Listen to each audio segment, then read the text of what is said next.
Méditation du 6 septembre. Qu'est-ce qui abonde dans votre cœur? C'était l'été 2010 et mes enfants et moi étions heureux parce que nous allions enfin partir en vacances. Le jour du départ, nous nous sommes levés assez tôt car la distance jusqu'au Nicaragua était grande. Nous allions passer plusieurs jours sur le magnifique site de Montélimar. Ce n'est qu'à mi-chemin que j'ai réalisé que ma fille n'avait pas un seul maillot de bain dans sa valise et que mon fils avait emporté très peu de t-shirts et beaucoup de shorts. Exactement le contraire de ce qu'il aurait dû faire. Je regrettais de ne pas avoir mieux préparé les bagages et, réalisant qu'il nous manquait des choses dont nous allions avoir vraiment besoin, j'ai dû prendre la décision de m'arrêter sur la route pour acheter quelques vêtements. Cela m'a fait réfléchir à la façon dont je me prépare pour la vie éternelle. Est-ce que je mets ma tête là-dessus ou est-ce que je laisse les soucis de la vie quotidienne monopoliser le temps qu'il me faut pour analyser, prendre des décisions et adapter mon caractère aux exigences de Dieu pour moi? Le caractère est la seule chose que nous emporterons au ciel. Alors, c'est ce que nous devons travailler et cultiver lors de notre passage sur terre. Le faites-vous? Ressentez-vous le désir d'être plus mature chaque jour, surtout dans les aspects auxquels l'Évangile nous appelle? La plus grande preuve de ce qui est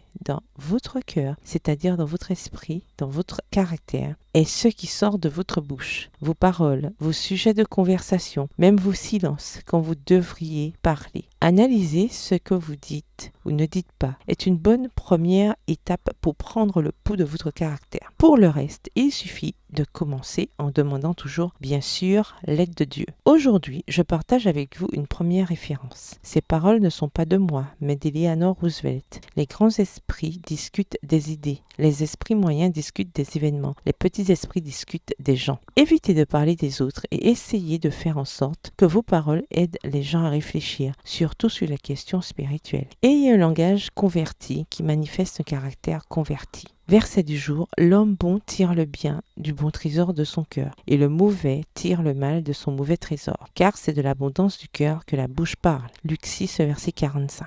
Bonne journée, que l'Éternel vous bénisse.